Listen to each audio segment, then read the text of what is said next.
Hey, hello everyone. Welcome back to Scouting Mass. Glad you joined us. As always, we are brought to you by the Western Mass Council. This is Scouting America. of Scouting America. This is Rich, and I am Alex. And today we have pretty special guest. I don't even want to talk about the many adventure that he's had in his life, but he's had military adventures. He's had career adventures. He is the recipient of a Purple Heart, which we'll talk about. And he's also been my friend for, I don't know, 15 years, something like, when did we meet? 14, 13, something like that? 2010, I think. Okay, so 15 years. There you have Well, it. obviously, he considers you more of a friend than you consider him. I guess so. I met him in 10, but I didn't like him until 13, That's fair. So this is our friend Adam, and Adam, welcome to Scouting Mass. And which section of your life? Why don't you tell me about where you're from?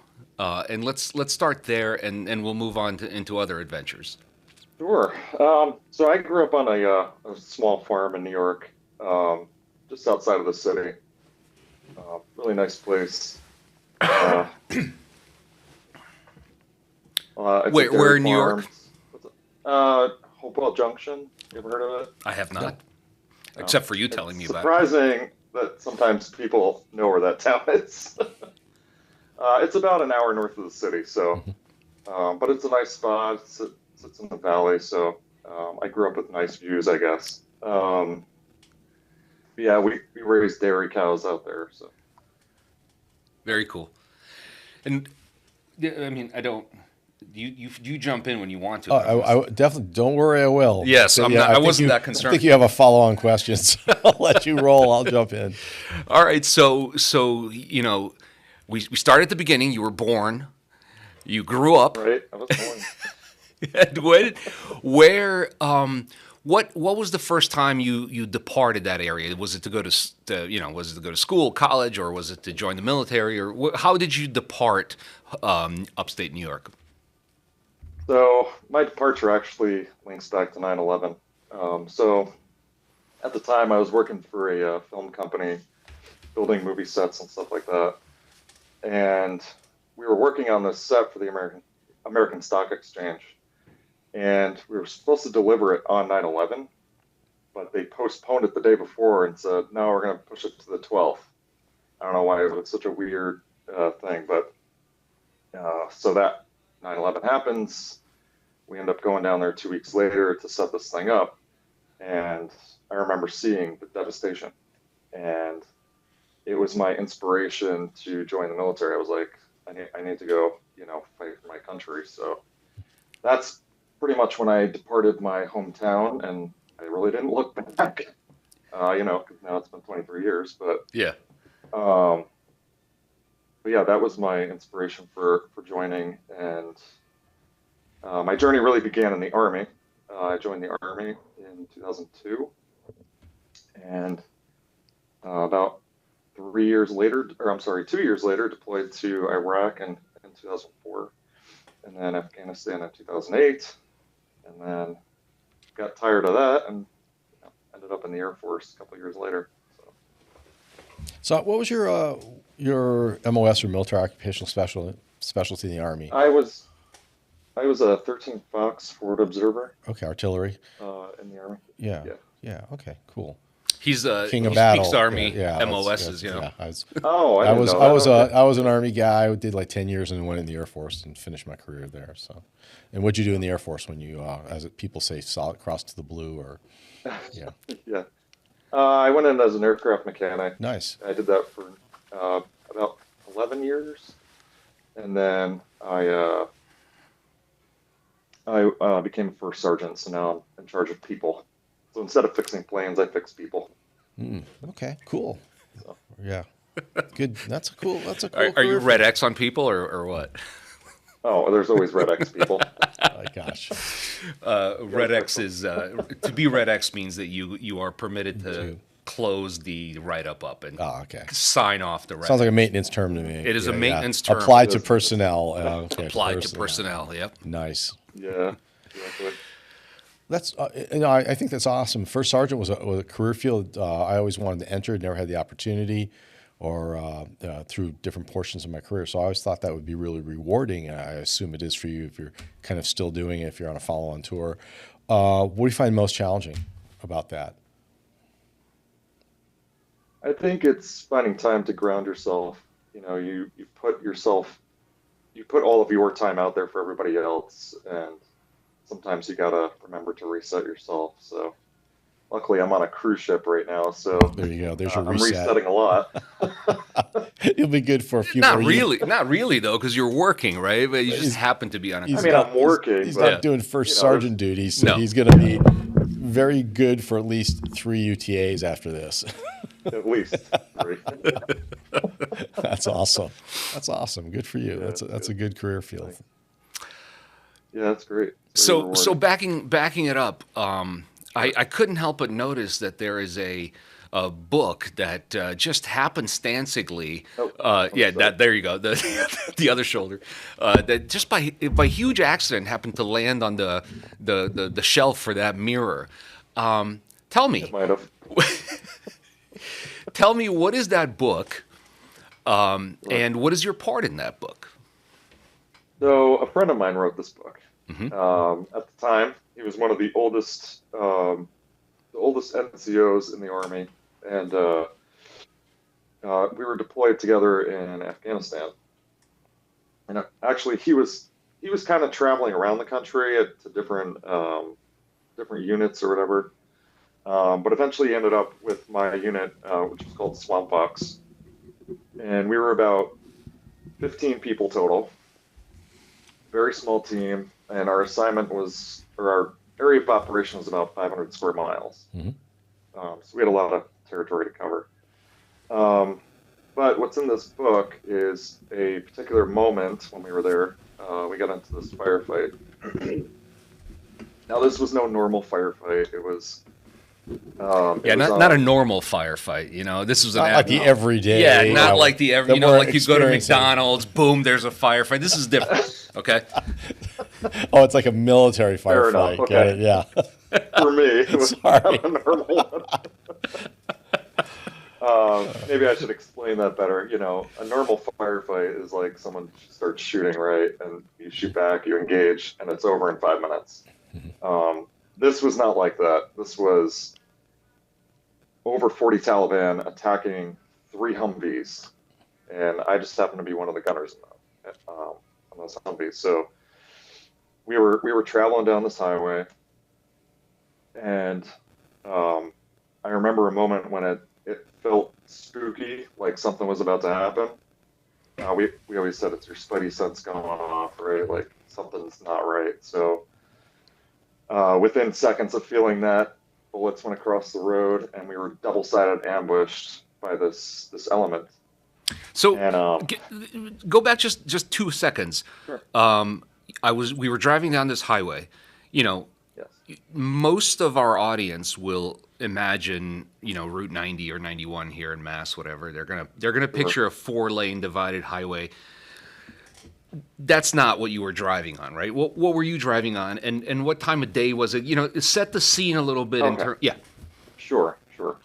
So this was pretty much right at sunset. And if you can imagine, it was like a road out in the Midwest where there's just nothing but, you know, maybe some mountains in the distance, but it's a little flatter. A lot of sand, not many trees. Sounds like And then a there's- bad road trip through Texas. Is what it sounds like to me. More or less. Yeah, right. It's flat. Probably- There's nothing around for 4 or 5 hours type thing. Yeah. Maybe closer to New Mexico because there were some closer mountains, but Yeah. pretty much that scene, you know. And so we're driving down, and it's getting darker. And on one side of the road, there was a riverbed, but it was sunk down about 100 feet. So there was like a cliff.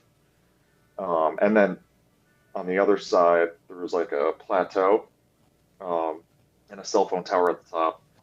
So this element had the high ground, and they also had low ground, and then they had natural trenches that went underneath the road. So they had everything to protect them and the advantage over us.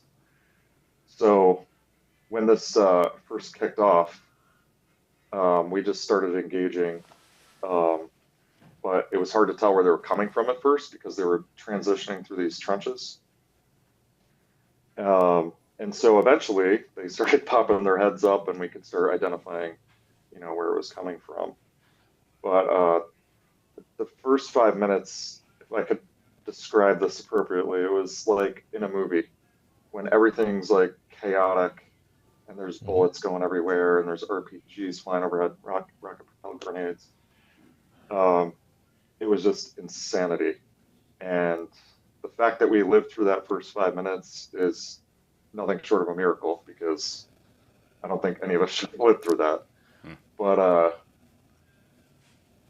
it kept going, and my commander at the time said, "We're going to stop the trucks. Just stop them right in the middle of the road." We weren't leaving. And to be fair, he used to be a tank commander, so he treated our Humvees like tanks. They weren't tanks, but they were put the armored. wagons pretty in well, a so, circle. Yeah. Yeah. Yeah. But what made it, a little more overwhelming was that there was only 3 people that could shoot back because everyone in the trucks, they can't roll the windows down. It would be like ricocheting bullets inside. So all they can do is sit there and watch and, try to call out targets to you. And so that did help a little bit, but it was still a bit overwhelming for us. And as the firefight went on, they started retreating a little bit. And then we finally got air support and they dropped bombs and they eventually took off. So How long? yeah. What's that? Oh, how long was the fight? Yeah, how long start to finish? You said that a It was typical rough. engagement is might last 5 minutes before it's all said and done. Yeah, How long was this one? this was over 45 minutes. Yeah, it was pretty intense. And what made it worse, I kind of left this part out, but my weapon jammed mid firefight. My 50 cal. Mhm. And it started shooting like 2 rounds at a time, and it would jam up again. So I fortunately had a backup weapon system, a saw or an M249, and I was able to use that for a little bit of time before that thing jammed up on me. I had never in my life seen an M249 jam like that. It was like a round went into the chamber, another one went through it, and another one was caught in the feed tray. I was like, Wow. I couldn't duplicate that ever.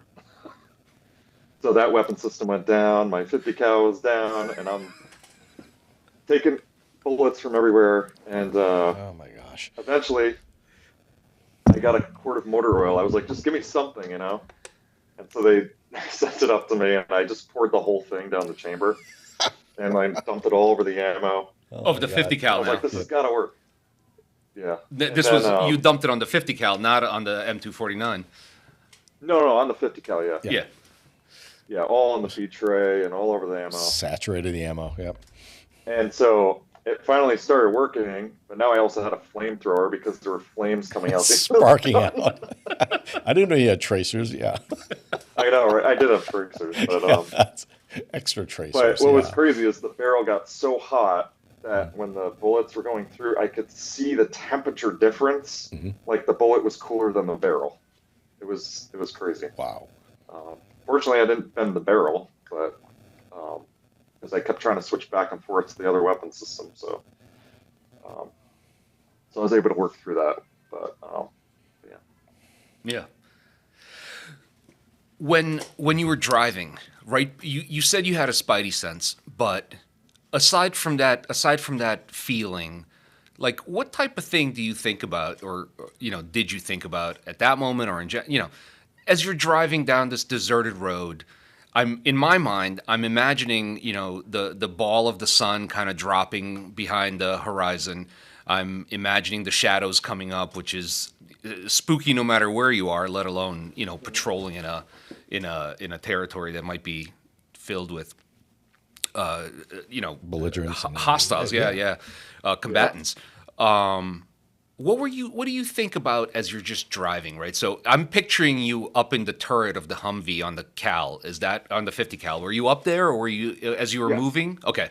So you were on the Oh, yeah, 50. we were always up there. Yeah. Okay, so you were up on the 50, kind of looking around, wind's hitting you, whatever, there's some dust. What do you think about? Are you focused on looking around? What goes through your head? Your situational awareness is Heightened? I don't know, it's like 1,000%. You know, you're listening for noises because we'd have a Like David headset on, Clark's? like an aviator's Yeah, headset, yeah, yeah. but we always had one ear open so we could hear if something was going on, even though you're driving really fast, right? It's a lot of wind. Um, but just looking everywhere, I'm never like in one spot. I'm always looking around. Um, but at the same time, you start getting used to it, and you start getting I'm used sorry. to it. We had a cell phone okay. touching the wire, and I could hear the feedback. That's what Yeah. I was just Oh, adjusting okay. that. I apologize for interrupting you. Oh, no worries. Um, so yeah, but these type of patrols that we were doing were just normal stuff. So like most of the time, nothing happens. Um, so you kind of, I guess, zone out a little bit because it's a pretty country to look at, but it's lurking with Taliban. So you have like those two things in your head. Um, but you also never know if there's an IED or something, Right. a roadside bomb waiting for you, which was common there. Um, so you always have that in the back of your mind too. But yeah, just trying to live each day and survive um, was what we thought about most of the time. And then, you get to the location, you have contact. How does your thoughts change? How do your thoughts change once you establish contact? For those who don't know, contact just means that like you've sighted or engaged the enemy. They're maybe firing at you, maybe they're not yet, but that's just generally a term. Adam, correct me if I'm using bad Army terms. But okay, so you're No, there. that's correct. What? No, that's correct. Contact is the right term. You're there. You make contact. How does your mind change? How do your thoughts change at that moment? I remember it was like all the training that we had done for months before we went into country. It all just like kicked right in. And I didn't even, there was like no fear in my head. It was just react and just keep engaging them, to keep them down. And that's really all that was going through my head in the moment. Everything else was just like turned off. So How and your yeah, I was going to say, and your adrenaline is just skyrocketing, so it's taking over any other senses at that point. I'm going down. I'm just making a parenthetical statement. I was just listening to a podcast, and they were discussing a tendency of human beings that occurs when human beings are under very, very high stress and threat to their lives. And the tendency is called fleeing forward. And it's basically like I'm gonna not do it justice, but I'm doing my best with it. It's basically, it starts with fear, but it somehow turns into anger, and instead of running away from the danger, You run towards. you run towards it, Yeah. and you use and then so that's one concept that I'm familiar with. There's another concept that I've heard about, which is tunnel vision. So these things are happening, and you kind of touched on that, right? Like the adrenaline squeezes the other thoughts out of your head. Do thinking about tunnel vision for a second. How many people were around you, and what was your awareness of those people? So I had 3 people in my truck. There was a commander, my driver, and our interpreter. And because I had the headset on, we were communicating, but it was still a little hard for me to hear because the weapon was taking over some of my ability to really hear them well. But they would tap on my leg or something, trying to get my attention for any reason. But So you still had enough wherewithal to where if somebody tapped you on the leg, you weren't so engaged in the job at hand that you were separated from, like, being able to communicate, and get your attention kind of deal. Yeah, and I'll touch on a part of the story that Yeah, I also sorry. left out. But um, my focus was obviously on targets with my eyes, but my ears were mostly in the truck, if that describes it the best way. Somehow that just happened automatically. I wasn't thinking about that. But I remember hearing the radio calls, like the commander trying to get air support, but they were delayed because they were probably having tea somewhere. But Pilots, pilots. Yeah, we always joke about that. yeah. Probably not. But we didn't get Air Force jets. We got 2 British Harriers. So I mean, Air I Force remember is busy. reading that reg with you where you cannot fly without creamer, right? So if these guys were sitting there with like the big Duncan, Yeah, What is we this? joke. Non-dairy creamer? What we is do. this? We joke. We only joke about flyers. When course. Adam and I were working together, somebody created a bumper sticker that said, I believe it said, "God created aircraft mechanics so pilots would have somebody to look worship. up to." Yeah. Is that, did I get it Yes. right? Was that about? Yeah. Yeah. So, right. but to the people listening, in the military, we express affection by making brutal fun of each other. So when you hear somebody in the military make fun of somebody else, just think to yourself, "Oh, they like them." It's across branches. We do this across That's exactly functions, right. across branches of service, across Yeah. job functions. Yeah. And we bust each Absolutely. other's chops, but that's a family yeah, thing. It's like we you really teasing do. your brothers and sisters or your cousins. It's internal to us. Yep.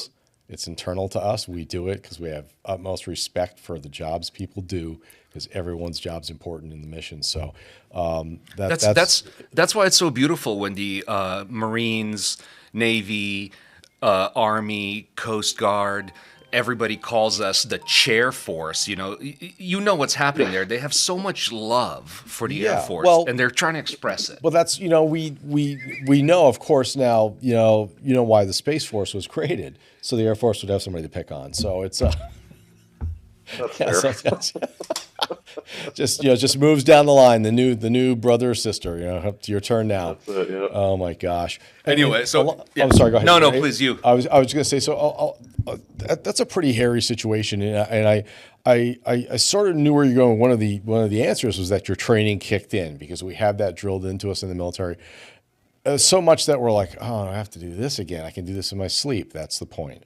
That's the point. Yeah. Whether it's a functional task or some of the stuff we sit through computer-based training on that we've all had to do, same idea. It's ingrained into you that way. It's instilled, and to make sure that that is second nature to us, and we jump in. I was going to ask, if I'm not getting ahead of your story. So you had this experience in the Army, and you come home at some point. I'm assuming regular Army. You finish your hitch, and how long were you out before you decided, hey, I'm a glutton for punishment. I want to do something else, but maybe not in the field artillery anymore. Yeah. Actually, I was still in. I just re-enlisted in Afghanistan, actually. Excuse me. And I re-enlisted for another 3 years because I wasn't sure what I was going to do when I got home. Right. So I think I was home for about 4 months or so. Unfortunately, I got Red Crossed actually from demobilization because my mom had a massive surgery. So, but unfortunately, 4 months later, she passed away from Sorry. from complications. So, yeah, that's crazy how long it's on now. But after that, I was like, you know what? I'm going to start pursuing the thing I always told my mother I would be, and that was to be a pilot and be in the Air Force. So I went, got my private pilot's license, and then I joined the Air Force. I transferred to the Air Force from the Army, which was not easy, No. but made it happen. And then that's where my Air Force story begins in 2010. Very nice. Very nice. Yeah, it's good. I think that's there are a handful of folks that have been in more than one service. That's not so rare anymore. It's more rare to be in 3 branches, and we have somebody else we can bring on to a future show on that. But I think that gives you a different perspective. You speak fluent Army, fluent Air Force. You understand the missions of the 2 services, and that especially since 9/11 is much more beneficial. I think to have some folks like that who could easily be that unofficial liaison if you find yourself in that situation, understanding, sometimes educating some of your current peers on what the mission is. Because again, we do have the jokes, but sometimes people really don't understand the culture and why things are done that way. So that I think that's awesome. I think that's good that you're bringing that to the table. And what are your thoughts? Do you think that's helped your career more than being a hindrance? I do. I feel like I went the hard way first. I joined the army, but I think those experiences are what led me to be a first sergeant now, because I experienced so much trauma, in my personal life and from the military, that I could help people navigate their issues and clear out the red X's. 'Cause we get those. Not as many as the airplane. Oh my Only once gosh. in a while do we have Oh my really gosh. bad issues, but yeah, but it is rewarding because my last unit, I just switched units. I hear nothing but great comments from them. Tell me I'm the best first sergeant they've ever had, so that feels good, That's good. That's knowing I good. did my job well. Yeah, I always envisioned that side. It's something I kind of wanted to do. Being in the National Guard Reserves, not a lot of opportunities. Something would open up, and I applied, didn't get selected or whatever, and that's fine. It all worked out the way it's supposed to. But I always kind of envision, you've got that occasional that problem child, and as much as, and Alex kind of knows where I'm going with this too, as much as somebody may be having an issue that from the unit perspective, Like they don't like pasta or something. yeah, something like that, or somebody from the unit perspective, it's the commander's perspective, like where is this person? Why aren't they here at the UTA? What's going on? Yeah, that's it. That's the commander's viewpoint. Hey, this is a problem. This person's not here. But as you're well aware, every time you deal with people, it's not black and white. It's a gray area. So you've got to figure out, why isn't airman so and so or staff sergeant so and so present for duty? So you go through all the the tools in your toolbox to reach out, communicate, manually pick them up, whatever you got to do, and you find out what's going on. I always thought, there's a problem somewhere. Someone's got this mountain of a problem, which probably isn't a mountain, but to them it is, and it's preventing them from getting somewhere. And I thought that would be very rewarding and a bit fun in a strange way to help them solve that problem. That doesn't mean they're not going to be, punished for doing something wrong and not reaching out, but just solve the problem or help them solve the problem first, or alleviate that issue that's preventing them from doing what they're supposed to do. Then you work on corrective action to make sure it doesn't happen again. And the goal is, Alex has heard me say this a number of times, that everybody brings something to the team. Everyone has value. So you've just got to figure out what that is. And sometimes it's not real obvious with some people, but there's a talent there. There's a skill that we can use, and we need to figure out how to bring that out. So any stories or thoughts? Disagree? Yeah, no, not at all. Yeah. No, you're spot on. I actually remember one of the first things I noticed when I put the diamond on, which happens when you go to the First Sergeant Academy. For the folks listening, it's just a little diamond-shaped thing that goes on your chevron to indicate that you have this special position that we call a first shirt or a first sergeant. Go ahead. So one thing, I noticed before, if I asked somebody, "Hey, how's your day going?" they would just give me a one or two word answer. But as soon as that diamond went on, and I said, "How's your day going?" I got the very long-winded story. I said, "Okay, let's go talk," because clearly there's more to talk about. So, but I like that because it starts conversation, and you find out who your people are and learn more about them.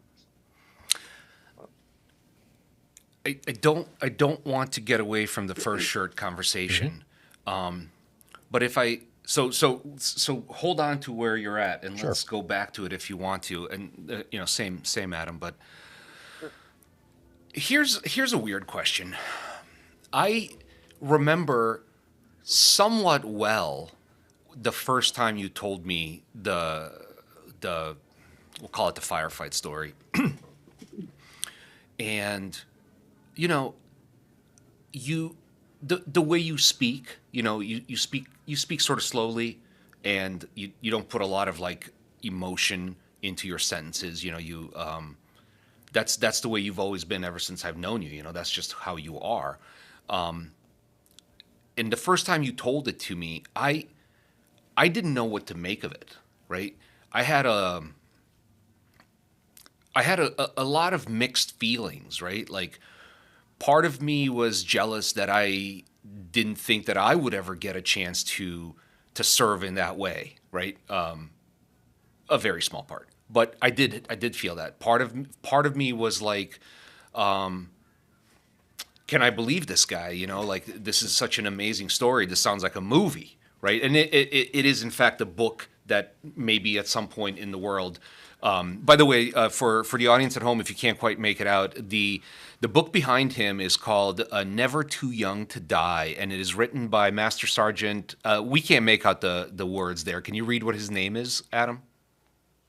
His name is Bob Shano, Robert Shano. Robert Shano. So "Never Too Young to Die" by Robert Shano, and you know the obviously Adam features in the middle of the book there during the description of that. I didn't know to what degree I can believe you. Of course, I now know you better, and I know that I can believe every word of it. I didn't know what to say to you. You know, like part of me was like, is he struggling with this? You know, is he telling me because we're friends, or is he telling me because he's struggling with it? Like, what? I know that you've shared this story with folks, and of course I was there for your Purple Heart ceremony, and you shared it again at that moment, but times before that. What are some of the reactions that you've gotten? Like, how do folks react to that story? Well, it's an interesting observation on your point. I didn't realize I tell this story with no emotion. With no what? uh, with no emotion because I'm just telling it, right? I'm not In your realizing. voice. I mean, who knows how many emotions you're feeling Sure. inside, but when you tell the story, you're very controlled, Very right? factual to the point, And that's kind and, of how and you that's okay. That's and that's kind of how you always are, right? I mean, we could be talking about lunch, or we could be talking about this. You're very controlled in your voice tone and your speed of talking. So anyway, that's just my observation about you personally. It's something I like about you very much. You know, I'm a Oh, little I more. appreciate that because I'm learning things about myself still. I think that's a military thing. Definitely is actually. Because the way we would tell a story when we got back, it was never like super serious or like, yeah, we're in this big firefight we all lived. Yeah. right. And then as the years go on, you tell it more and more. You slow down with it and tell more details and stuff like that. And I've probably forgotten 100 details from that day, but Luckily, you have the um, book, so it's okay. I have book, and we Yeah, did okay. have video from this Oh, firefight too. did you? Wow. Okay. Yeah, we didn't share it on any social media Hmm. platforms. Makes sense. I don't think we still have, but we've shared little clips here and there. Was that now? How was that? I'm just very curious. How the video was that somebody taking that, with a personal video recording device, or is it set up per unit per vehicle with the crew recording for No, historical purposes or tactical reasons, training? my sergeant at the time, Sergeant Hammer, he was in the last vehicle, Hmm. and I don't think he remembers turning his camera on, but he turned his camera Hmm.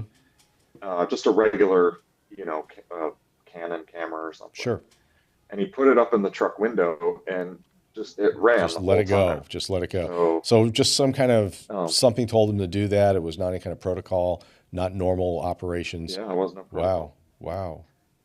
They did tell us to, back then we didn't have iPhones, so Hmm. um, they encouraged us to take photos. So we all had cameras basically. Hmm. In fact, my driver had his camera on. It was just tipped down, so there's some audio from my truck of us actually communicating back and forth. So then identifying targets and telling me, when I hit the area that someone was shooting from. Um, but and then at one point, Sergeant Hammer's truck actually gets hit by an RPG, and you see it in the video. So it was pretty dramatic. Wow. But yeah, it was kind of crazy. I Hmm. caught all that. That is nuts. Um, Yeah. so it's helped us remember things too. And in fact, we've analyzed the video we've like cranked up the volume and we can hear the bullets going by like from the Yeah. enemy, and it's crazy to hear it. Yeah. Yeah. Reactions. Sorry. Have you Yeah. found Sorry. any interest? No, no, not at all. Not at all.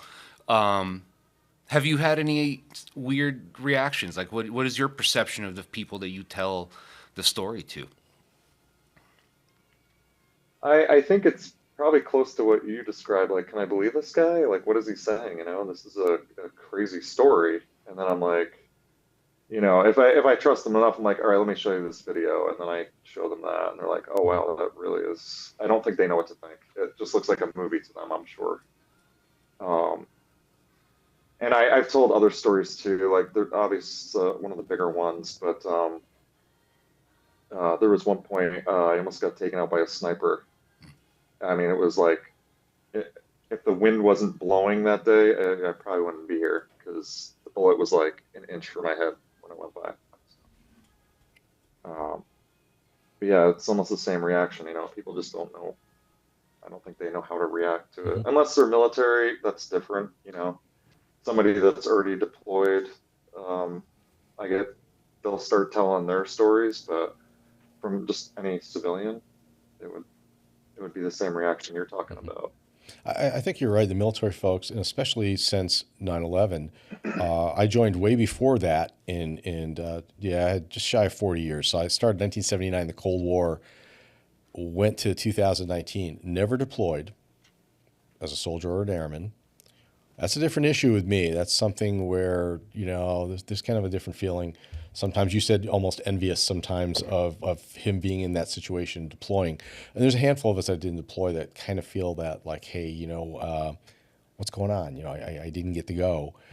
But I think since the Gulf War, unfortunately, there's so many situations, not exactly, of course, but similar. People have experienced this. There's, and I'm kind of jumping off a little bit. I apologize. No, You'll see it with some of the senior leaders in all the services. At one point, I know a lot of Marines were cranking off about their, Sergeant Major of the Marine Corps a few years ago and their commandant having like no combat, ribbons or something. And they're like, well, who are these guys to lead us? Like, it's just a sign of the times. It's just when they joined, when they matured as a leader, their experience were different, but they're also the people that helped place the training and put that into place for the next generation of soldiers and service members who received that training that were able to respond instinctively. So, they did their part in that sense, right? And I still see some people cranking off on like, social media pages like, oh, look at this guy who's got like, whatever, some, general or whatever. I'm like, you don't go that way because, these people were ready to do their thing like everybody else, and they're trying to set stuff in place. But I think your comment about military people were kind of responding the same way. They may have that apprehension because we also have that handful of folks out in the world who like to embellish, their career. So we hear that unfortunately, more often than we want to. So there may be a little apprehension when you first tell that, but people that are there aren't going to necessarily dismiss it. They're going to maybe question or ask you something, and I don't believe I would mind if somebody asked me to clarify something because of all the knuckleheads we have out there doing stupid stuff and stolen valor and things. No, Oh I yeah, think for it's sure. majority of people of any service are going to pretty much anybody from 2001 on has the majority of folks, especially those who joined after that date, have at least one experience in deployment.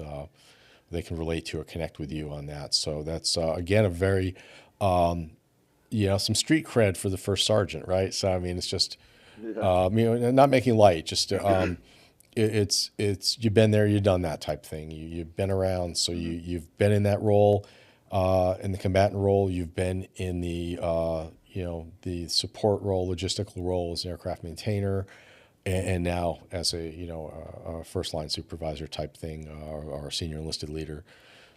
Great career. Because it's like three different areas at least. And, I know your career's not over yet, so that may change some more too, and you may Yeah. add something else to that. Any aspirations beyond first sergeant, which you're enjoying? But Um, I mean, eventually I'll have to go back to my career fields right, or probably retire, but right. I think retirement might be my near future. 20, maybe 25 years. Yep. 26. Yeah. I don't know yet. Still kind of up in the air. You could retire with Tom Denied. Cruise. Top Gun Maverick retirement we were talking about before we went on air. So you can be like I know. Tom I was Cruise. like, I could retire at our air show in Yeah. 27. You know, I'll There go you on the go. demo plane and hold the flag. And Now, Yeah, denied, exactly. denied. We're stop lossing you. Just put Oh, that out of here your we mind. go. Yeah, You can put- take put it Alex out of with your you, head. but too bad you can't take Alex with you. Then he may not deny. I know, that. right? Yeah. Good deal, Alex. Yeah. Check this out. Yeah. Yeah.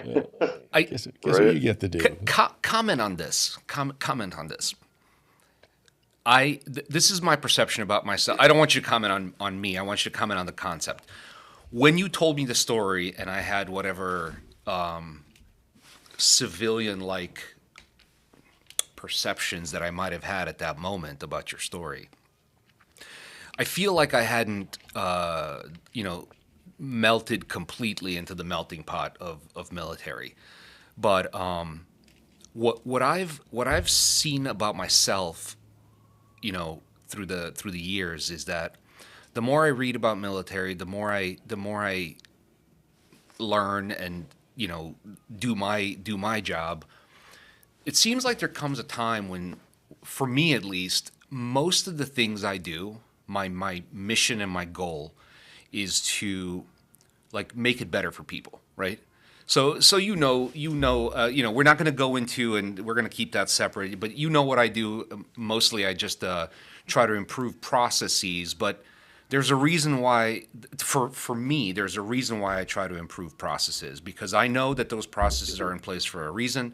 It helps both the person doing the job and the person for whom the job is being done, whether it's finance or medical or maintenance, vehicle maintenance, aircraft maintenance. There's a reason why we have procedures, and I believe that if I make those procedures better, tighter, the job will get done better, right? And ultimately, some airman, some military member will benefit from that procedure being better.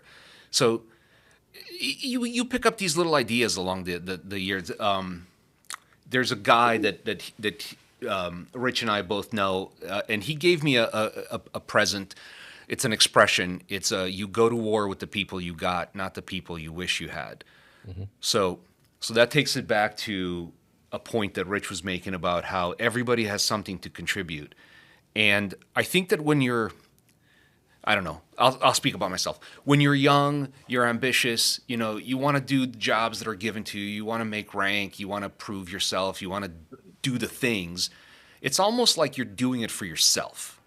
Later, when you know that you've been maybe promoted and recognized for being able to do the job, you start to do things for other people. It's not very satisfying to just do things for me anymore. I want to do things for other people. So, comment on that. What do you think about that? Did you experience anything like that in your military career progression? Absolutely. Probably multiple times, when I first joined the Army and was just a private, you're just doing things to improve yourself along the way and get promoted. But eventually, you hit E5, you hit that sergeant rank, and now you have to start doing both, taking care of yourself and taking care of your people. Now you're responsible for everything. And then the more rank you get, the more responsibility you take on. But probably the biggest transition was when I became a first sergeant. It was all about everybody else, and very little about myself. Like, yes, I have to maintain my own physical fitness and all that stuff, but but it's like 99% everyone else's stuff and 1% me. But that's where we have to take a step back sometimes and ground ourselves to maintain that. Otherwise, we'll give too much away, and then all my hair is going to turn gray. So. Well, I don't know anything about that. Yeah. You're not a first sergeant. What the heck? Right. Neither was I. What the heck? You can't see mine, but it's pretty much gray. Do you remember Chief Hitu? I do. Yeah. Yeah, he. I really liked him, and he was always very good to me, and he was always forever saying like, "Why don't you become a first shirt? Why don't you become a first shirt?" And I was like, "I will." He gave me I did his retirement ceremony when I was doing, when I was doing the blues for retirements, and he gave me a coin. And he reminded me once again on his retirement day. He's like, "Why don't you become a first sergeant?" And I haven't yet, but I might. Who knows? You should. You'd make a great one. I'll second Very that. I personable. think he would do very well. I think he's the right really personality would. and temperament for that role. You have the right. I mean, I'm got kind of it. doing it a little bit now, just in a different venue than you, right? Because anyway. Let's get away. Kind of writing people up and stuff. Yeah. I never write anybody No, I'm up. just busting your chops. As I've explained to you at our retreat, we don't do write that. processes up. Right. I don't write individuals up. And actually, that's what your function used to do up until a few years ago. Yes. That was the main focus.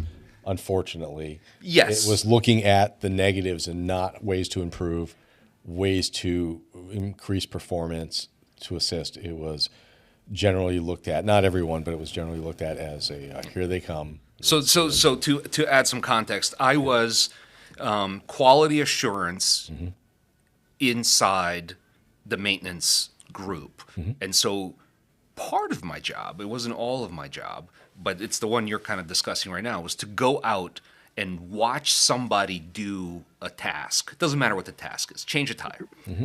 And I would give them an evaluation on their capability to accomplish that task, right? Right. And that was kind of the road, Adam, because I remembered when I got into that job. I had been the what we call NCOIC, non-commissioned officer in charge. It's like supervisor. I had been a supervisor in my shop, and I was training people to do jobs. And sometimes QA would show up before I was QA. QA would show up and watch me train. So they were evaluating me as a trainer, not the person that I was teaching how to do the job. Right. And I remember, even though I knew I had done these jobs like 50, 100 times, you're still nervous, right? You want to do well. And so I made it a point to be kind to people, because I believe that people do a better job when you're not like trying to mess with them, unlike the Shark Tank in basic training, And then that's about the time I met you, actually, because I went to QA in April of 16th. See, that's just when you were hired. And that's when you 16, hired yeah. me. So I left the flight line maintenance, and I went to QA, and you grabbed me for the other job. So, I started watching you and how you treated people, and I've refined that ideology. Have you seen? Speak about that. How do you deal? I'm sure you see nervous people, right? People come to you, they're nervous about something, or maybe when you're on the flight line, and when you're in the Army, you see people doing a task, they're nervous about it, they don't want to fail. That nervousness actually hampers their performance. Have you seen that? Give me an example. How do you deal with it? All of that.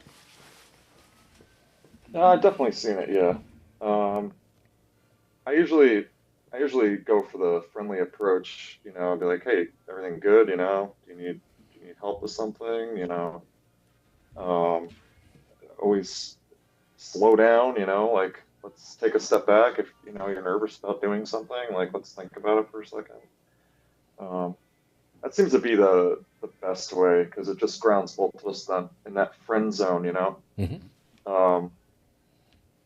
I just had a scenario recently where someone was saying things that were not Factual? No, it would be something that you would probably say on the flight line, because we know how we speak out there. It was slang. They were speaking in a slang. Maintainer slang, yeah. Yes, but they made a comment that it starts to initiate things that this person might not be mentally sound.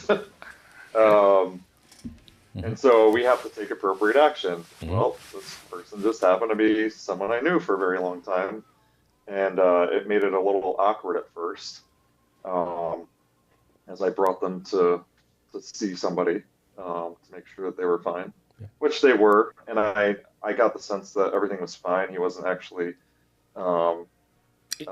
In distress, whatever. he wasn't going to hurt himself or anything Right. like that. So But, this person's agitated, like something happened.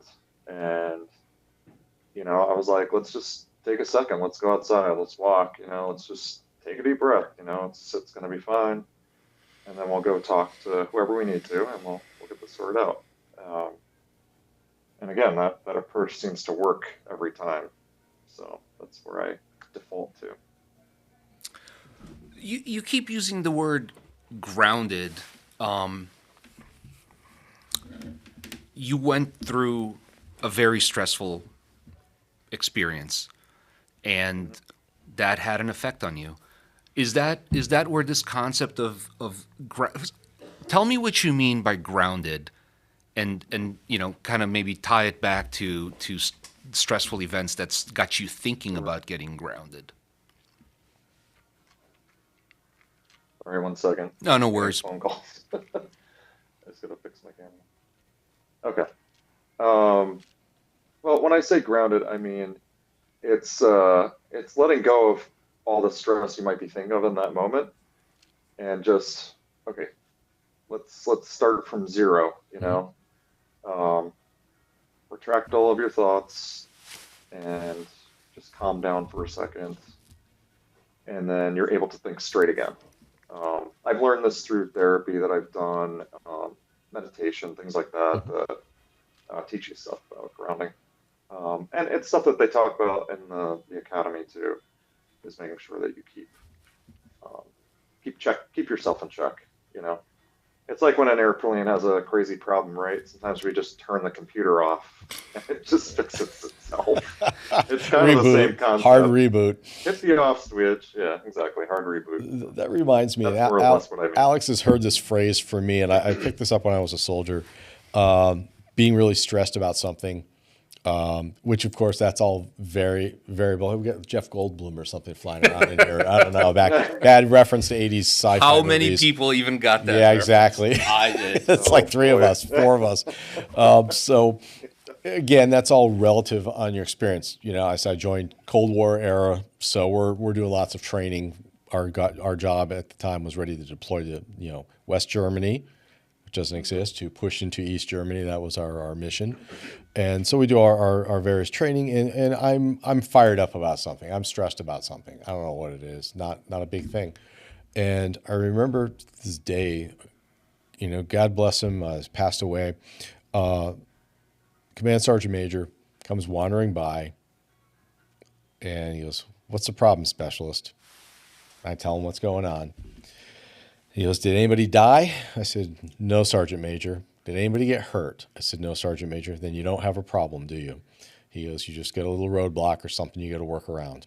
And you've heard me say that at work. I've Many, said that many, to many times. to my scouts when I'm dealing with scouts. I've said it to the kids at camp staff, things like that, and really pull them aside, because it sounds, it's definitely a military type term, but when you even tell a civilian that, like, "Did anybody die? Did anybody get hurt?" then it's really not a problem. There really isn't a problem. Let's regroup, catch our breath, reattack. And I've used that. And I have to use it myself sometimes. I catch myself getting frustrated with something, Yeah. like, hold on, remember what you were told way back when. And it kind of brings me back to semblance of like reality and control over everything, or to some degree, at least my perception of control over my own life, to let me take a look at what's really important and move ahead and do that. So I always thought about that, and you always thank that senior enlisted leader, because that was one of the best pieces of advice I received in my life. Yeah. I like Yes. that. I actually recall the moment when I was deployed to Iraq. We uh, we had this big up. It was a big push. I don't know if you remember the Battle of Samara. It was like, yeah, it was a pretty big operation. It's like there were vehicles driving by for days, helicopters and planes going into the city. But I lost two friends within the first 3 days, and it was pretty. One of them was a pretty horrific way. Like, he took an RPG right to his head, and uh, and the other guy, which is a little bit more of a story, but he got taken out by a sniper. But I remember when they told us we were on a different we were on a base like down the road, and I remember the overwhelming feeling of wow, we just we lost friends like this. It made it a little bit more real, um, but it, you still had to like stay focused on the mission. You really uh, couldn't really grieve during that moment. As much as we wanted to. It's just you shut it all down. Yeah, compartmentalize. It's almost like you're Yeah, saying with your senses during the firefight, where you're like separating your yeah, hearing from your sight and kind of managing both independently. Is how I took your description of that. basically, yeah, definitely compartmentalization. Um, but it was like, okay, guys, we're gonna have a ceremony really quick for them. The hat and the boots, or the weapon with the helmet. And that was it. That was all the time we had for Sorrow, was about 15 minutes, and then you're back in the mission, guys. We gotta go. So yeah, I just wanted to touch on that because it's kind of Yeah. a little bit worse, but Yeah. Oh, yeah. Yeah. Different. Again, I said mine was the Cold War era or the civilian world. We can use a different analogy or a different description. That's definitely deep stuff. And but on a different note, you transferred from the Army to the Air Force.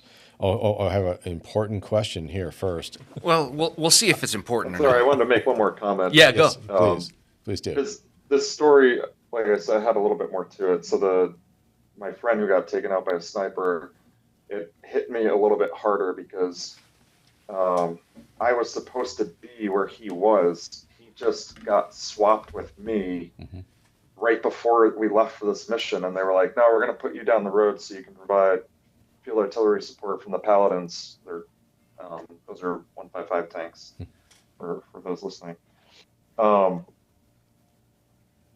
And so it hit me harder, like that was supposed to be me, and I would have been exactly where he was because he was with a mortar team on top of this building. And it took me a bit longer to get over that.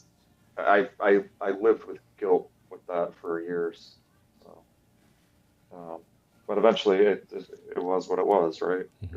Where we were supposed to be at that time, I guess. Right. How did you do you remember if there was any sort of mental process that helped that guilt abate? Like grounding, right? Was it grounding that helped it, or I mean, I have a thing of for myself, but you go. I mean, I was much younger back then, so I don't think I knew how to process everything. I was in my early 20s. Actually, I had just turned 21, like months earlier. So I don't think I knew how to process it. And when I got back, I started going to the VA to talk to therapists, just to get a better understanding of what I was feeling and, how to make peace with it. So it just took time and took the right therapists. You got to go through at least 10 of them before you find the right one. So I'm so glad you said that, because that comment comes up again and again, and not just about psychological therapy. Like it's also about doctors, right? You and I were having a conversation the other day about how sometimes you need to move away from a given physician or a dentist or something because they're just not. You're just not clicking with them, right? Right. And I'm saying this for the younger me that might be listening to this. Right, through the time travel portal. Through the time travel yeah. portal, but I don't think I'm that different from everybody else on Earth. So I say this for the young me's out there that are listening. Don't assume anybody is godlike just because they got a diploma. Don't assume that all doctors or all lawyers or all insert the profession there, that they're all going to give you the same answer, right? The old joke is you get 3 lawyers together, you're going to get 4 separate opinions, right? So, and I think it's the same with, it's the same with doctors. It's the same with this and that. And it's so good that you said that, right? Because that's one of those things that it took me so long to learn, right? I came from a culture where I think you know I'm imported from Romania, and in that culture there was a lot of respect in specific for doctors. Right, doctors were this altruistic group of individuals who were doing God's work, so to speak, and you didn't question them. You just accepted what they said. You gave them respect, and you listened to them, and that's true. There's nothing wrong with that, but sometimes it's just not working out, right? It's a human relationship with a doctor, just like any other human relationship, and sometimes it's just not working out, and you got to find a new one that works out better for you. So it's cool that you said that. So many cool things about what you're saying, right? I hope there's a bunch of young people listening. Nobody is more manly than you, right? You're like the toughest guy I know. Well, thank you for But that. you're welcome. I mean, just dealing with the stuff, right? Sure. But you've always, the whole time I've known you, you've been humble and sort of calm, and even when you were upset about something, whatever is going on at work, you're just so much more you always were way more together than me, and I feel like I'm barely catching up with you now, and I want people to see out there that a tough guy, a guy who's been through. You don't need to be tested any further. You know who you are. You know how you're going to act, and you can control your fear. My perception is that as a young man, I'm talking. I'm not talking person. I'm talking as a young man. At least you guys can tell me if you agree. I craved to know whether I was a coward or a brave man. And because I didn't have the military at those particular moments, I came in real late, right? Because my parents were super anti the military because of perceptions from the old country, the communist regime. So I didn't get in until like 32. But I didn't have the military, and sometimes I engaged in dangerous behaviors. Riding a motorcycle, always at the speed limit. Of course, I never Always exceeded. stayed within the limit. Oh, within the Slow speed down on limit. curves. Yeah, I got it. Now I'm not Lean telling into you the- which country's speed limit, okay? But I was But within someone's speed limit somewhere. yes, somewhere there was a speed limit, and I was well within that. Or perhaps perhaps you go to the bar and you're watching a UFC fight. You have a few too many beers, and you think that the way to test yourself is to pick a fight to see if you can, deal with that. And I'll finish with this, and I'd love to have Adam and you comment on this. You don't need to test yourself in that way. If you want to test yourself in a way that benefits society. Test yourself, join the military, serve your country, give a little bit to something that is outside of yourself. They'll pay you back, they'll give you a salary, they'll give you food and lodging and all the rest of it. But they'll give you something that is way bigger than that, and that's just the sense of like, I'm doing something for somebody outside of myself. You can't buy that. So, okay, the topic is young men testing themselves, military. What do you think? Am I full of it, or? No.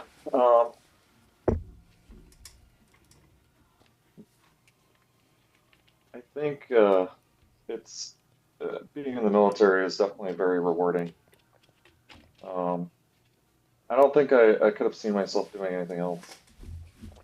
I mean, well, before I joined the military, I was also a volunteer fireman, so I was serving my community and doing those things, which is great for younger kids that keeps them out of trouble and teaches them um, some what's the word I'm looking I want to for? say altruism, but is that what you're looking for? Structure, Okay, maybe? structural. Like structure. You're part of a group of people that go fight dangerous situations or save somebody's life. Um, And they I have mean to that do it my as a team. They have to work together. yeah, exactly. You have You're to kind get of useless places. on your own, right? Yeah, and you'll notice when somebody's not. They're not It's not clicking yet, and that's when something's usually off. Which we see it in the military too. That's my job. I got to correct those people. Yes. Um, And I did yeah, notice you said correct, not punish. You go to war with who you got. So you got to train them up. You got to make them fly straight. So I did hear you say correct, not punish. Sorry, interrupt. because I don't like to use language like that anyway. I don't think it comes off the right way. Hmm. In fact, I don't like to really do paperwork. I'd rather talk to somebody and be like, tell me what's going on. Like obviously I have to do paperwork sometimes, but I try to avoid that because I don't want them to fear, like in my position, I don't want them to fear coming to talk to me.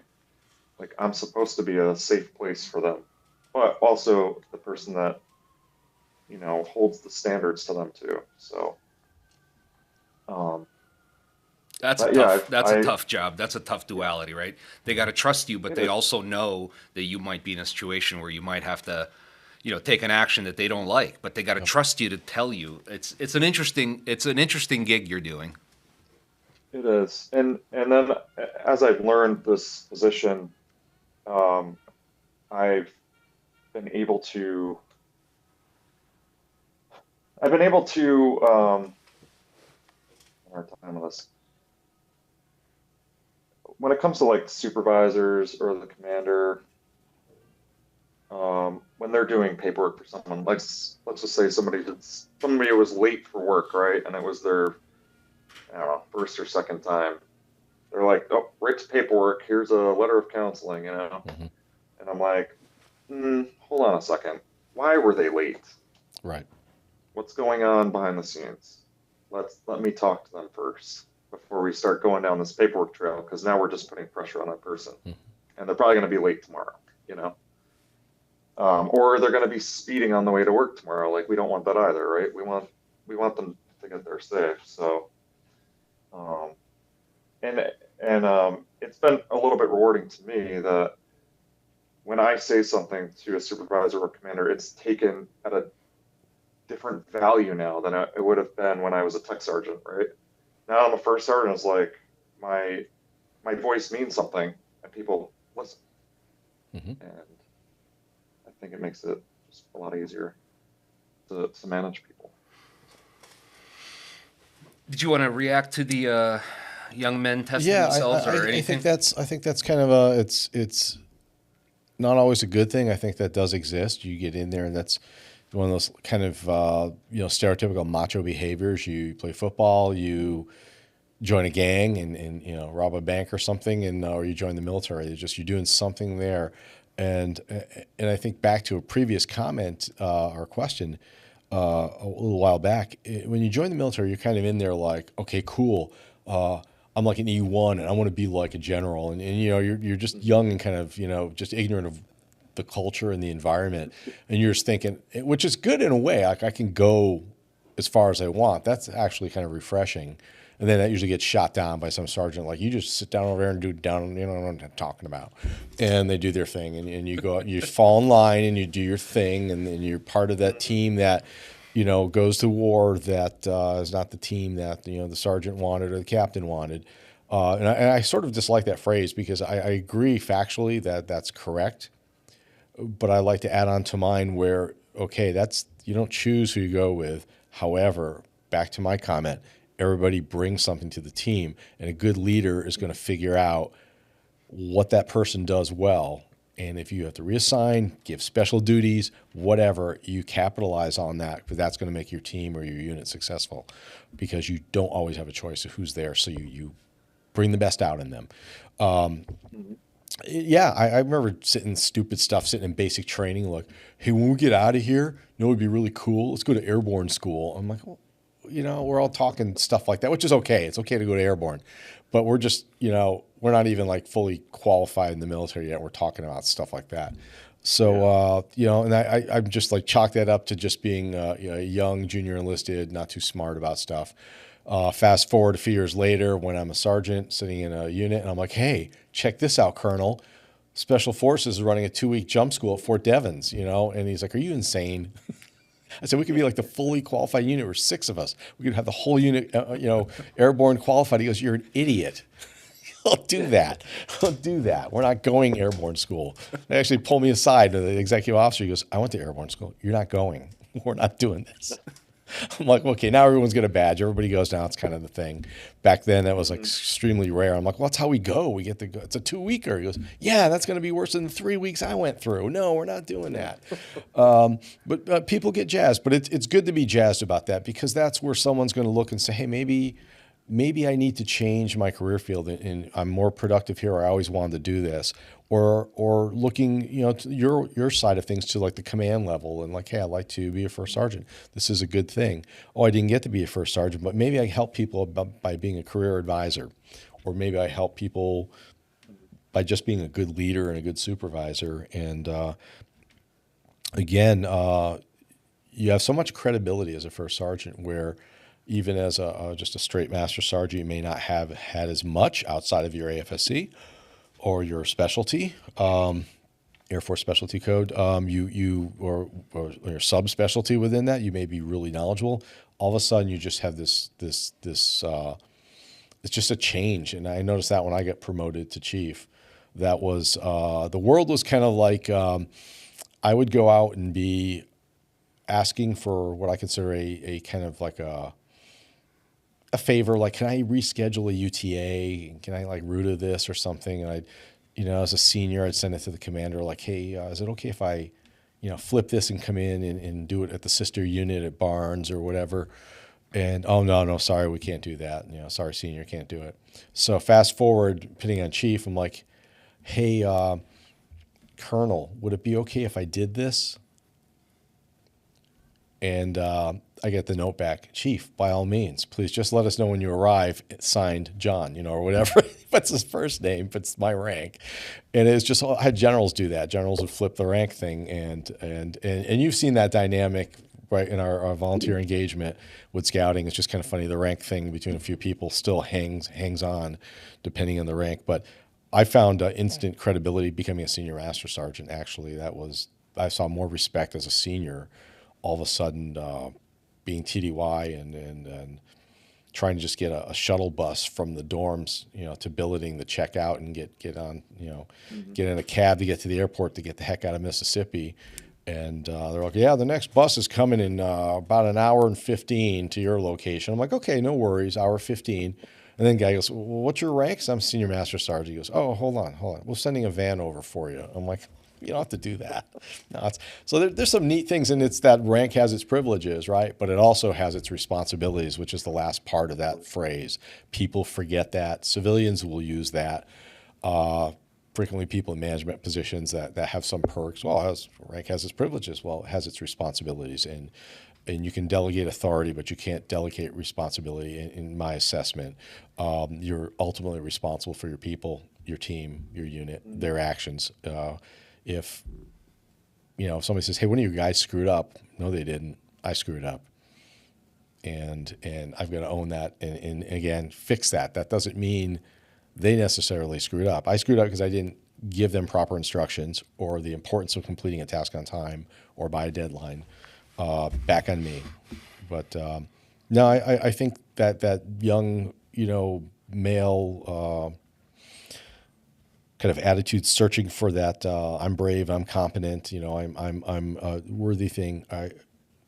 Adam said it a few words ago before I started talking, that you get to that point where, and you mentioned it as well, you get to that point where it's not all about you anymore. You've got to this point and you're like, hey, doors are going to open, right? We don't volunteer in the military. People said that. I just told a young person that. Don't volunteer. I said, that rule you can use in basic training. But after that, seriously, if your supervisor, your commander says, hey, I would like you to take on a task or be on this committee or this team or whatever, it doesn't matter. Hey, Jeff, get out of here. It doesn't matter if you're number 1 on the list or you're number 10 and everybody else said no. Step up and do it. You'll find out that they know you can do it, or at least do a decent job, or they wouldn't have asked. You're not going to be somebody that's approached, whether you're number 1, number 2 on the list. Step out of your comfort zone, give it a try. And I found that to be the secret to what I'd call a successful career in the military and in government, was to be ready to take on something where most people are like, well, I don't know if I want to do that. That's not what I thought I'd see myself doing. Someone's going TDY. And my career is all Guard and Reserve. Someone's going TDY. I was on an active duty base working there. Someone's gone for a few months. You want to fill in their section? I'm like, absolutely, by all means. Absolutely. I will be there on duty. Put me on orders and I'll be here running things. And it was a great experience. Wouldn't pass it up. And my government career, the same thing. Somebody grabbed me for something and I'm like, can I think about it overnight was the first answer to my supervisor, because the director wanted me to take on a role. And about 10 minutes later, I said, I'll do it. Just tell them I'll do it. Didn't have to think about it overnight. I said, nah, I know where this is going. And then of course, I was able to secure an assistant for that project, which was really, really good. Because it would look, what did I tell you? You don't know this because you haven't gone to chief school yet, but when you go to chief school, they don't teach you anything except one thing. The rest of the time, they just sort of like go out for dinner. Do they? But I didn't go to chief school. So that's what this is. I have this on good authority. So here's what they teach you, right? Whenever you ask somebody if they want to do something, you say to them, hey, do you want to, try cleaning this floor with your tongue? It would look great on your resume. Nothing would look, we may be having some. Oh, the Navy did something. Oh no, it's a cruise ship. It's a cruise ship, yeah. Yeah, it's probably some signal jamming from Kenny's podcast. Yeah. We'll have to wait for him to dial back in. Yeah, here we go. Oh, I heard a beep. I heard a beep. Bing bong noises. Here he comes. So then, thanks for joining the show, everybody. It's been great. No. Turn your phone. You're a little doing one of these things. There we go. But as Alex said, it looks great on your resume. Yeah, everything he's ever asked me to do, he always starts out the same way. Oh, it's going to look great on your resume. And he's at the point where he's just ready to retire now. So he's like, I don't care. I think I used it back on him when I started talking about it, like, Rich, it's going to look great on your resume. You got this podcast. Yes, you did. So let me lay this on you, Adam. Okay. I try my best to hear the argument that people are making, even if I disagree with them.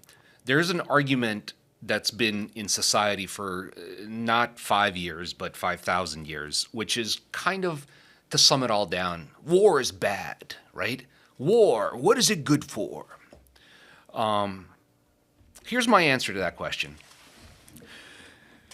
There are some people in the world who, for whatever reason, they've had a raw deal, they have anger, they whatever it is, they've decided to do bad. And they have the means to do bad, not just to one person, but to an entire nation. And so I don't know that war is ever avoidable completely, right? And that's not to say we shouldn't try. We should definitely try not to go to war. We should definitely, nobody needs to be hurt 100%. But what do you think about that? Is it feasible in your mind to imagine this world that we live in, either in the near future or in the further future? Is it possible to imagine it without war? I mean, I certainly hope so. I think we all want, peace. I mean, I think to myself a lot because I'm a big space person. And I'm like, if we would just take all this money that we spend on war and push it to the space program, we'd be living on like 10 planets by now. But instead we're wasting billions and trillions of dollars fighting all these wars with each other. But who knows how far our technology would go too, right? If we were collaborating as a world instead of, well, the US builds this technology, China builds that technology, and they're more advanced than this one and that one. It's like, yeah, but if we combined our brains, we'd all be super smart, and who knows where this world would go. And I think we would all learn more about culture too. If we were in peaceful times. Like, if it was peaceful enough, I'd go back to Afghanistan because the people there are actually very, very generous people. They're nice, Stuff like that I think would make a peaceful world kind of a nice thing. For I sure. mean, I can tell you that a war is definitely not fun. Being through two of them, it it's tough, and you don't want to. I don't think it's in our nature to do harm to each other. It doesn't feel human. If I put that in the best description. So You're yeah. not alone in phrasing it that way. There's lots and lots of thinkers who Sebastian Junger, one of my favorite authors, he wrote a book called War, and he talks about it in there, and many people talk about it. It's been observed that in order to bring yourself to the point of being able to function in war, countries, groups engage in minimizing or making less than human the enemy, because like you don't want, most humans don't want to harm another human, right? We're not talking about, oh, I'm drunk and angry and I got into a fight and somebody got hurt. I don't mean that. I mean like intentional setting out to go out and do harm. I don't think most people are like that, so you have to kind of psych yourself into it, and so we see this pattern of dehumanization of the enemy, and it seems to happen in every culture. It's not an American thing. It's a human thing. Circling back to can there be no war? Comment on this. Either one of you. Consequences to action, right? So you kind of just now, Adam, you said like, oh yeah, China might be ahead of us from X, or I don't want to even pick on China.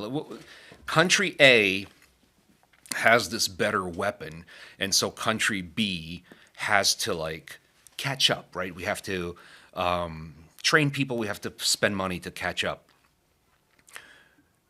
But in my opinion, the reason we have to catch up is because somewhere down the line in the process, somebody failed to establish sufficient trust for us not to feel like we have to catch up. Like, I trust you. I trust you. If you guys were developing a new sword that had three edges, I wouldn't particularly feel like I'd have to compete with you, because I don't think you're going to use that sword on me. You might show it to me, and I might be bored listening to you, but you're not going to use the sword on me. So I don't have to compete, because we have trust. And if we extrapolate that to nations, right? If we have I don't know, a nation that is friendly to you, England is our sister nation, Australia, Canada. If these nations were doing some development, we wouldn't feel that afraid of the development, because we trust them. We don't. They have no reason to. We're all working together. But when it's a nation you don't trust, so on an individual level, don't do things that ruin people's trust in you, because they're going to take action based on that lack of trust, and that goes for one human and it goes for a nation. I'll stop there. Comments, thoughts? I think an interesting observation is that, well, I'll point out this one time in Afghanistan, we captured we captured the Taliban, and it turned out to be like a 12-year-old kid. Now, this kid was doped up on heroin, whatever they had him on, just so he was out of his mind. In case folks don't know, this happens a lot in groups that to force children to become soldiers, drugs are often involved. We see this in, certain African countries right now. A lot of what we call third world nations. Yeah, wherever there's conflict and children are involved, drugs are often involved in either making those kids addicted to them so that they're faithful, so they can get more of the drug that they're addicted to, or just to numb their feelings and get them to do crazy stuff. We see that. Sometimes we see it in American communities as well, and it's awful wherever it happens. Anyway, so just to give you a little background for what you said. So this 12-year-old Taliban, he was obviously under the influence of something. Yep. So we were able to capture him, and when we caught him, he wouldn't tell us anything. He was shut down, and then we let the Afghan police, because we were training them too while we were there, and we're like, why don't you guys take him, and go talk to him, right? Like maybe he'll feel more comfortable just talking to you guys and not us around because we're a bit more intimidating. And so they did, and they gave him some water. They were trying to like, wear off the drugs so that he could talk and everything. And probably within 40 minutes, he was to the point where he was talking like a kid should, and he's like, oh yeah, there's weapon caches over here and here and here.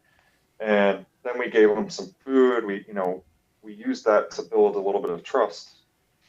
And I think he realized we're both human. Like in that moment, we're not the enemy anymore. We're just another human being, And I think that's what a lot of it is. It's like, well, we're told to be enemies, so we are enemies. But once we, break that barrier, we start seeing the human side, And I think our nature just takes over and we become friendly. Just something I've noticed when I was there. That's Great story. It's a great observation, and that's something I discuss with people because people get overly animated about things they feel passionate about sometimes, whether it's sports, politics, religion, and they start getting too crazy. And it's okay to have just nice, cordial, civil debate and discussions, but I call this the EMT principle. This is just something I call it. So if I'm an EMT, I'm not going to be, hey, are you a Presbyterian? I don't care. I'm going to treat you. You're a human being that needs help and assistance. If I'm a doctor, same thing. If somebody in a helping profession is going to do that, they're not stopping to ask questions, other than perhaps, do you have insurance? But that's more of an economic question. But for the most part, they seriously, would not. They would not, because I'm just being a wise guy, but.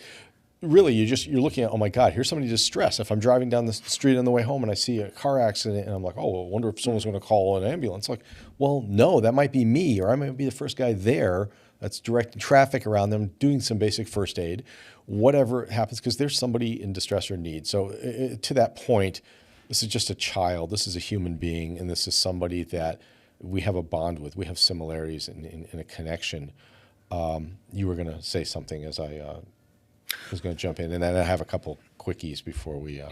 Then I'll make it short because I think all I was going to say is the same thing, right? Like if there's some folks in our society right now, in American society, and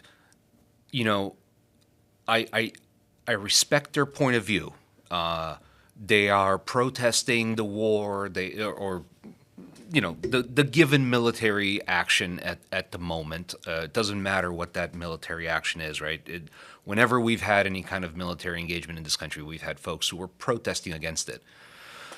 But and at some point, maybe we'll find somebody who will come on the show and steel man their perception of it. Until then, I'm not denigrating them. I'm thinking about your point of view.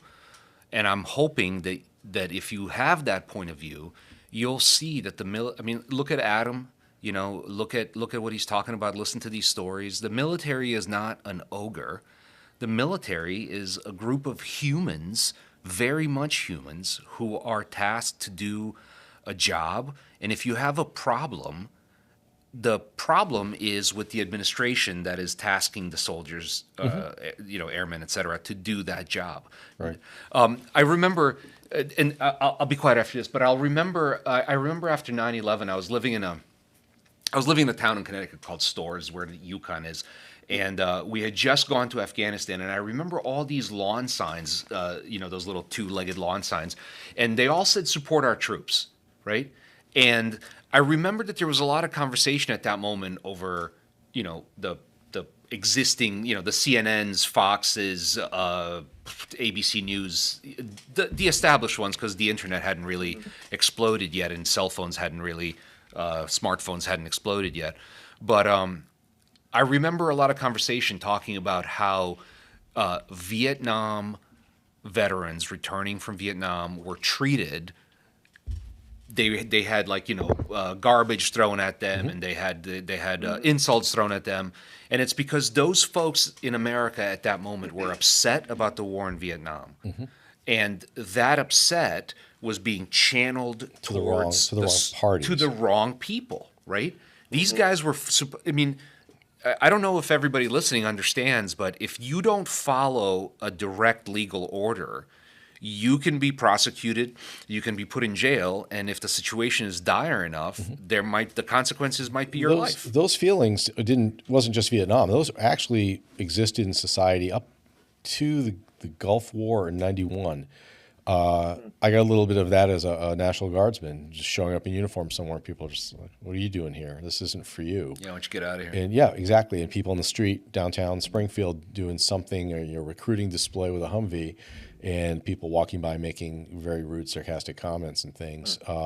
All turned around in 1990. 92, 93, whatever that yeah, was. it was Yeah. 90 in the summer of Saddam at Yeah. Kuwait in summer, Kuwait, August of 90, and then we wrapped the deal up in early 91. But that kind of changed perception, and part of that, a lot of people were going out of their way to make sure that they weren't blaming the service members for anything they may or disagree. And I met a lot of people like, I don't agree with the action, but I'm not going to be slamming the people that are carrying it out, because it's they're doing their job, and that's why we have them, to do their job, not question every little thing, and carry out the mission. So, no, important point. Important point. As human beings, we have this tendency for generalization, and it's a specific kind of generalization. It's a generalization called a heuristic, right? And a heuristic is a shortcut to helping you understand a very, very complex concept, right? So I can't tell you. Well, I'll stop. You can look up the word heuristics. I was going to give some examples of it, but I don't want to take time on that. But this is Alex's opinion. The danger with heuristics is the danger with generalizations. It is not useful to generalize about a group of people, because they only look like a group. They look like a chunk of sand, but that's a false view. They are actually individual grains of sand that just happen to be in the same place at that time. So to generalize about a group is to be wrong, right? A group is made, if you have 100 people in the group, that group is made up of 100 different points of view. And yes, sometimes we have groupthink, and we have mobs of humans that act inappropriately because of certain psychological conditions that have been explored. But I hope that through watching and hearing you talk, and people who don't have military experience and they're listening to us, do not generalize about the armed forces. There are good eggs, mostly, and some bad eggs. And for the bad eggs, we'll find you, and we'll help you leave. But most of the folks are good eggs, and it is not utilitarian. There is no utility in looking at the military in a homogeneous way and making a generalization about the military being good or bad. In one moment in time, this man was firing a 50 cal at the enemy, so to speak. Outnumbered and weapon jamming frequently. Both weapons jamming. So that's an incredible story. It really is. At a later time, he was saving a young Taliban Afghani person from malnutrition and drug abuse. Drug abuse that was forced upon them and stuff like that. At yet another time, he is supporting his airmen that might be going through some stuff, and he's trying to help those. See this human in these three different modes. Do not be tempted to put them in only one mode. He's a gunner. That's all he's ever going to be. He's just going to fire bullet. No. Anyway, I think that's what I was going to say. I was going to encourage the listeners to not generalize about the military. And on the flip side of that, I do constantly talk to my people about not generalizing about the folks out there that maybe are critical of the military, right? Those folks are coming from somewhere. Hear them out. Think about what they have to say. Think about where you come with it. But don't you do the generalization right back and say like all those protesters are wrong. All those protesters are blank. Right. So that's my pitch against generalizations. What you had some more points, or Adam, you want to react to that? Adam, let him chime in. Then I want to kind of, before we wrap up, hit a couple points.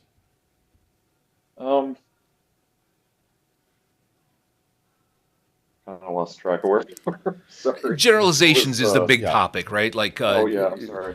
I was thinking about it, pointing and then fingers. sometimes it just goes right out. It's fine. But It is no, I late. was thinking about it. It is. I was thinking about like the Air Force or any branch. Like we are like some of the most diverse companies in the world, you know, and we have people coming from those generalizations into one group, and now that is its own generalization, I guess. But I think it's No, that's not a generalization. That's a summary. well, maybe it's not. Right? That's a Yeah, you're right. summary of you and your experience, knowing that inside your unit you have, whatever, 10 nationalities, two, you get it. You have this mixing pot. So that's Right. that's a summary of what you've seen. You're not saying that every unit is the same way. So that's not so much of a generalization, I don't feel. Yeah, maybe I don't know. Maybe where I'm going is people coming from other countries or whatever, and they join the Air Force, the Army. They're becoming part of this group now that came from maybe those areas that seen us as generalized, but we're not. You know what I mean? If that makes sense. Yeah, yes, it does. It makes so much sense. In Romania, there used to be this joke, and I've heard so many, like it wasn't like 5 out of 100 people that knew this joke. It was 95 out of 100 people that knew this joke. And the joke was that in America, dogs walk around with pretzels on their tails. That sounds pretty silly because it doesn't translate that well, but it flows better in Romanian. Yeah. And the gist of the idea of the joke is that this country is so great that free food is available at, To stray dogs, or like you can we just can waste it by putting it on dogs. that's it. For a frivolous waste of food because it's so prevalent here. Yeah, Exactly. okay. We're so wealthy, right? so wealthy. But everybody knows it's a joke. So people make that joke to remind people that even though we have this great respect for America, we want to emigrate there, it's the land of freedom, etc. It's not gonna be perfect for you. So we tell this joke that's stupid to remind people that it's not gonna be perfect, right? And there was a generalization, right? Like you come from a communist country, you look at Romania, and you look at America, and you think like, there's the land of opportunity, and it is. But you also have to earn it, right? So yeah, I know exactly what you mean about generalizations about the other from a different country. Yeah. Yeah. I'll bring us into the stretch here if that's okay. But I want to tag on what you're saying about generalizing the military. I found that with a lot of people being a guardsman and reservist, would they come up and say stuff like, not the thank you for your service. People I'm working with are saying, I have to hand it to you. I could never deal with all that military stuff, people yelling at you all the time. Like, what, you're watching television. No one, I have more people in a civilian job yell at me over stupid stuff than somebody in the military yelling at me about something that's potentially dangerous. It's just kind of crazy. I said, you are watching way too many bad shows with the salutes like this, stuff like that. Yep. Just crazy. I watch that stuff, I cringe. I'm like, oh my God. But we've had a lot of deep, heady discussion here, and I think that's pretty important.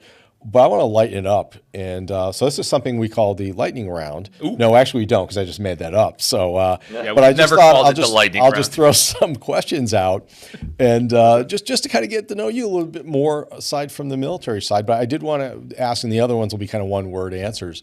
But this one, when you left the Army, transferred to the Air Force, was that active duty Air Force? No, Or you came right to the National Guard. So you came right. Okay, you came right into the. Yeah. And what unit was that? May I ask? It was the 2nd 108th Infantry Battalion out of New York. Okay, and then that's to the National Guard. Okay, and then in the Air Force, when Yes. did you go? Where did you go to in the Air Force? Westover. Right to Westover. Okay, so that's your favorite aircraft. 439th Air Wing, baby. It is. Okay, favorite That's aircraft. right. You could be. You The could say best. something else, but it's okay. So just kind of some. We learn a little about your upbringing, your hometown, your Army experience, your air experience. Favorite sport? Probably football. Football. Patriots. Cool. Patriots favorite Patriots team. That was the fan, next obviously, question. 'cause, Nice. Patriot Wing. Patriot Wing. We are Very the cool. Patriot Wing. So, Awesome. Very cool. I got Favorite type of music, genre of music? uh, probably rock. Rock? 80s were my Oh, okay. Here you my go. That's it. jam, So so, favorite artist or band? yeah. Oh boy, that's a tough one. Probably Aerosmith is probably one of my favorite bands. Incorrect. That's an he's incorrect- that's an he's incorrect now answer. playing the role of Kenny, who That you might don't be know. that- It's actually they were a good band. They just really became solid and tight in the '80s, and they did that when they had started having other songwriters writing most of their music, and it just turned around once they were able to humble themselves. In my opinion, they became much more successful in the '80s. Favorite food, favorite style of probably food. Guns N' Roses were Guns N' were one of Roses my too. favorite, Yep. but Yeah, you can give 2 or 3 favorites. We've got tons of them. Metallica, Yeah, a bunch of different ones. I got some heavy metal in there too. very cool. Very Kill cool. Switch. Favorite food or meal? Oh, apple pie for dessert. Nice. Probably, honestly, Thanksgiving is like my favorite time of the year. I love all those Awesome. stuffing. So that turkey meal, that's and like stuff. the last meal. If you get the last meal, it's a Thanksgiving dinner with apple pie. And Mine right would now I mine have- would be the endless salad bar, just to bide time if it was a Well, right now I get to eat whatever I want. Yeah. We have cruise more ship. food than they know what to do with here. Nice, So. nice, It's, very cool. Favorite movie? You have a favorite movie or a series of movies? Well, I like a lot of funny movies, but more of a TV show guy. Okay, favorite like, TV show. Parks and Rec. Okay, Really funny. What was the other one? The Office. That's one of my favorites. Watched every episode of that show. I also like action movies, so Armageddon was probably one of my favorite ones growing up. cool. I like all the end of world movies for some reason. Impact. I don't know It's like why. a military thing or something. Like, I'm trained for this. 2012. I'm ready to go. I can go drill a hole through the darn asteroid. I can do this. Exactly. Or Greenland. What was it? Greenland? I think that's when they were. There was 2012. That was one There of was a the. second one. Oh, there was a second Armageddon. No, there was a second Greenland. Yeah, Is that a movie? With Gerard Butler? Yeah. yeah. Oh, okay. You have to look that up now. I'll have to look that up. Oh, you have to watch it. Yeah. It's pretty good. Yeah. And, They actually had C-17s in that movie, and I think C-5s. Oh, really? It's kind of cool. very cool. Yeah. Very cool. Yeah, it's pretty All right, so a little feel for your background there, and I know we're wrapping in a few minutes. I bet you could use your challenge coin and cover some of the values we covered today, and see what we've talked about in this discussion as we close out. So we haven't. When we close out. What he's talking about is Because we didn't introduce the show. One of the things that he does really well is, and he's done it all along, right? Even before he retired, he is a master of giving out swag, right? Like whatever world I live in, I don't connect to, coins. And for those of you who don't know, there's a tradition in the Air Force of giving coins, right? It's a low value gift that you can't be accused of, giving to somebody to earn a favor. It's the accepted way of doing it. We give it to each other in a special way. The commander will, whoever's awarding you the coin will put it, it could be a They'll palm it in the yeah, they'll put it handshake. in their palm, and they kind of hold it in their palm, and then they shake your hand with the coin in their hand, and they kind of give it to you, and you know it's coming, so you know not to drop it. But so he gave me this coin, and it has the scouting law values neatly sort of like circularly engraved upon it. It's just too small to show you on camera. But one of the things we didn't do a lot, and Adam, I hope you're going to end up coming back, because Yep, please do. for the folks who are listening, we have barely scratched the surface of the things that this person has. The adventures that he's had in their lives. We've sort of done the most dramatic ones, but he has had interesting jobs. He has an interesting family. I mean, the family that he married, his wife and his current family, not the family that he was born into. He's been everywhere. He does interesting things. He works for what I consider to be an interesting company that does sort of like a power electrical power storage in like cells, and I'm probably getting that wrong. He don't Power correct me. generation. Power They're fuel cells. generation. Okay, we'll get into that the next Create time. power on site. That's what we're known for. Like Air Supply, you make love out of nothing at all. we create love on site. He's on the Love Boat, so it's okay.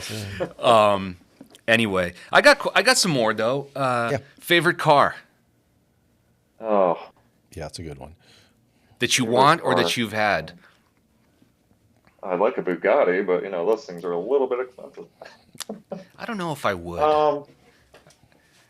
I feel like nobody would let me out of junctions and nobody would let me pass if I had a Bugatti. Everybody would just be like blocking me in to take pictures.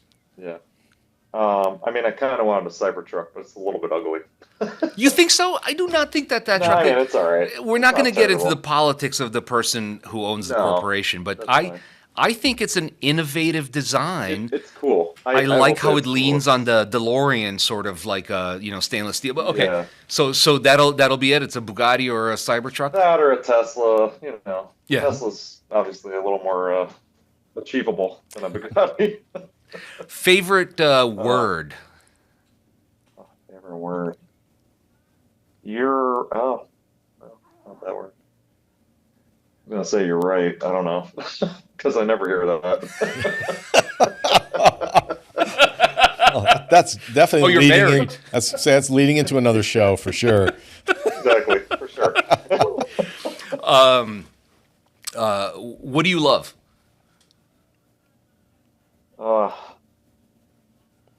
Well, I like being on a cruise ship right now, so Yeah, we didn't even get to that. But I know.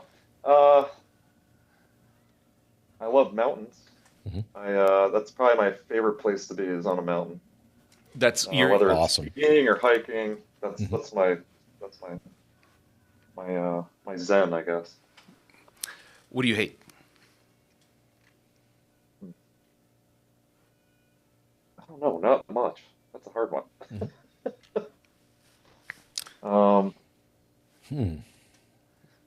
Being rushed.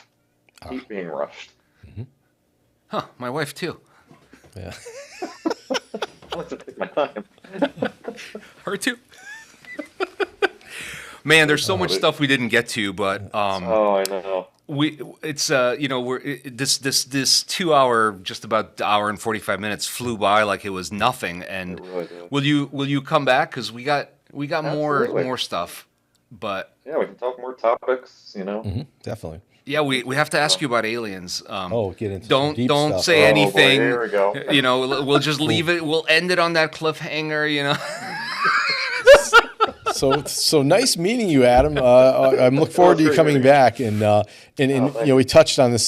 Scouting Mass. We are scouting volunteers, but it's not a show about scouting. It's about meeting people in the community who've done extraordinary things, who are doing not even extraordinary things, just doing decent hard work and contributing their communities, making their towns and cities a better place. And we kind of like to look at the values with those people's professions and careers and how those align with our scouting values. And that's kind of why I gave them the challenge coin, because they're on that. So I believe we hit all 12, Alex, if you'd verify. I think if you can do a quick look, Let's go to the tape. I think let's go to the tape. I So think we've hit, all these. kindness. I think he's proven his kindness. Obedience. Clearly, he's attentive to orders. Cheerful. You can judge for yourself, but I think he's cheerful. Thrifty. Ooh, I don't think he's thrifty. I don't know if you're thrifty or not. We haven't touched on that, so we're gonna have to So pause. that on- for the next. We'll pause on thrift. Brave. Yeah, you kind of knocked down out of the park. Clean. No, so not so much on that one. Well, he didn't drop any bad words. We didn't have to bleep out anything. So he's good cleaning. I didn't know it was that. I didn't think it was that that type kind of, of. it's all types of cleaning. All Actually kinds of surprised cleanliness. because that's usually tough to do. Usually I do that when children are around, unfortunately. Yeah. Reverent, yeah, you certainly revere certain things. You certainly know how to show respect. Trustworthy, yeah. Loyal, 100%. Helpful, 100%. Friendly, courteous. Yeah, I'd say that except for the cleanliness thing, you The thriftiness. He's a first sergeant. He's not handing off money to people. What's this? Let me see those travel orders before. He's pretty thrifty. So for the next time you visit, we're going to talk thrift, cleanliness, aliens, And Probably more cars and pop culture stuff. definitely more cars. 80s Okay, music fair for enough. sure. 80s music and pop culture for Fair sure. enough. And you're on the cruise now. You said in the beginning, I apologize, for a few weeks. No, I'm here until like March. Couple months. That's a couple months. Oh my God, you might be on the ship at the next show we invite him to. That's fair. And And you maybe can I let can us have know. a better view next time. You can let us know. So- Say, show us the porthole view or something, or Yeah. the buffet on the Lido deck or something, whatever. Well, I was going to go to the helicopter deck, but we're out Yeah. to sea and it's a little windy up there right Yeah. now. So, Where when I'm in are you? Port, we can do it. Yep. I don't know, somewhere in the Atlantic. In the Atlantic? Or the Okay. Bahamas. Nice. Where'd you Yeah. sail out of? New York? No, we sail out of Port Canaveral in Florida. Oh, okay. Very So cool. okay. Yeah. It just goes from Port Canaveral to Nassau and then to their Coco Cay, which is their private island. Gotcha. It just does that every 5 days. So Very cool. So Bahamas. So we'll- okay, Florida. I'm just visualizing. Okay. We'll talk about all of that next time. Yes. sure. Thank you. Thank you for, Yes, thank for you joining very us. much. Thank you for Thank you for having me. talking to We us. watch Telecap next time, to not change direction in the middle of the transmission. Somebody's like full Yeah, rudder exactly. right or something. It's like, what? We lost contact. What's going on? Is it evasive action or something? Stop! We're losing our Navy viewership with these commands. Nate, we have Navy viewership. That'd be great if we do. Actually, it's funny because they do a veterans thing on board every time we're at sea. At 11:15, they thank all the veterans for their service. They point out the Medal of Honor recipients and Purple Heart recipients. And my coworker was Navy, and so at the end they play all the branches songs, but they didn't play the Navy song. He was Oh my a little God. upset about that. You're out in the You ocean. gotta go talk to the ship director.